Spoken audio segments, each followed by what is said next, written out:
Ada sebenarnya pertanyaan-pertanyaan lain, Prof. Tapi karena waktu, mungkin kesempatan terakhir ini, Prof. Saya sapa Ibu Helena, kemudian ada juga M. Bombong ya, yang juga turut bertanya. Kalau Ibu Helena itu soal kemiskinan, Prof.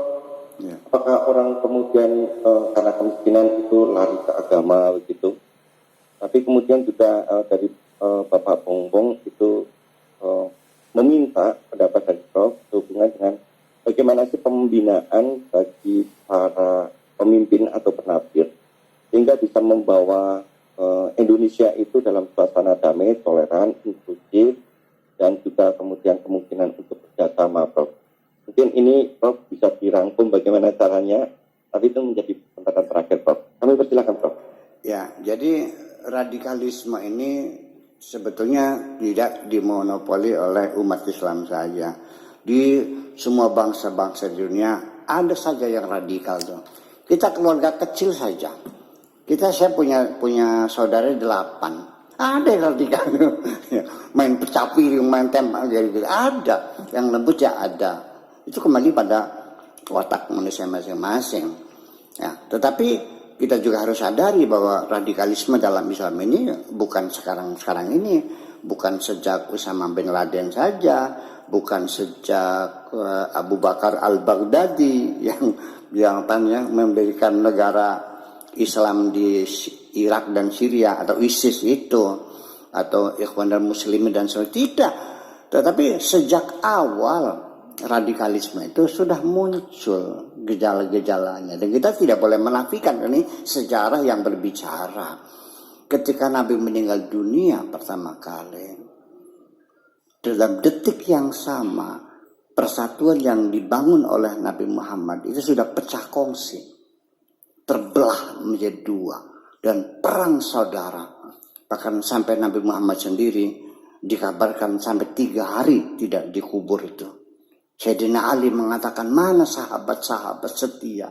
Nggak ada seorang pun, sendirian mengkafani Nabi Muhammad itu. Kemana mereka? Sedang rapat di Saqifah Bani Sa'diyah. Rapat apa? Rapat pemilihan khalifah. Dengan hasil perpecahan antara pendukung Abu Bakar dan pendukung Sayyidina Ali. Dan perpecahan pendukung antara Abu Bakar itu sampai sekarang berkepanjangan, dirawat sampai sekarang. Antara Syiah dengan ahli Sunni. Sampai sekarang saling bunuh-membunuh. Ini kan menjadi hal yang lucu. Kita bukan anak cucunya, kenal juga enggak. Bangsa kita berbeda. Zamannya sudah 1300 tahun yang lalu. Kok kenapa harus dirawat?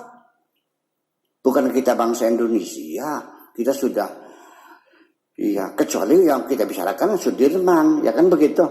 Kemudian apalagi yang di Toha ya Pak Toha, kemudian siapa lagi di Surabaya tuh, Bung Tomo, bolehlah. Ini orang sana kita nggak tahu udah kok masih sampai sekarang di Syria, Syiah dan Sunni terjadi.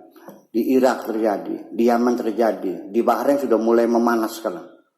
Karena beda, kalau di Syria pemimpinnya Syiah, rakyatnya Sunni. Kalau di Bahrain pemimpinnya Sunni, rakyatnya Syiah. Itu juga bergojol semacam itu. Sampai sekarang saling sesat menyesatkan.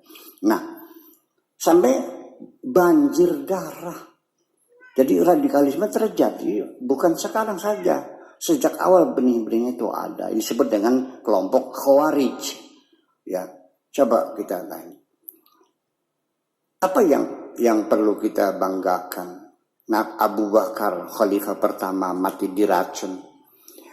Sayyidina Umar khalifah kedua mati ditusuk.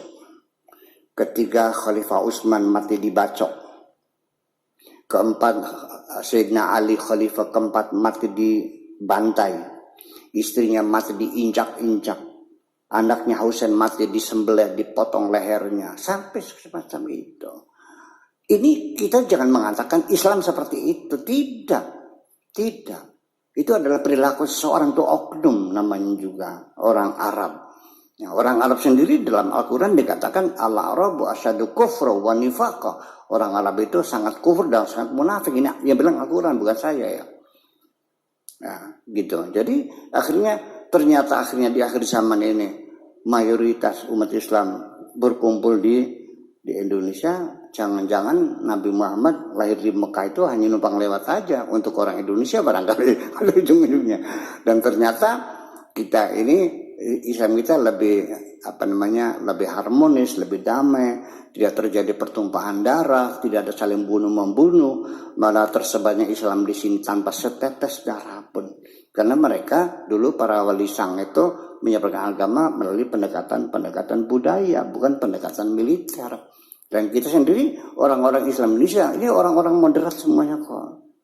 Hanya akhir-akhir saja beberapa tahun terakhir itu mungkin ada pemikiran-pemikiran yang berbeda dengan kaum santri, dengan kelompok-kelompok tradisional yang mengklaim paling benar sendiri. Kalau kita dari dulu juga perlu kita ketahui, kita nggak rewel dulu Islam kita tuh.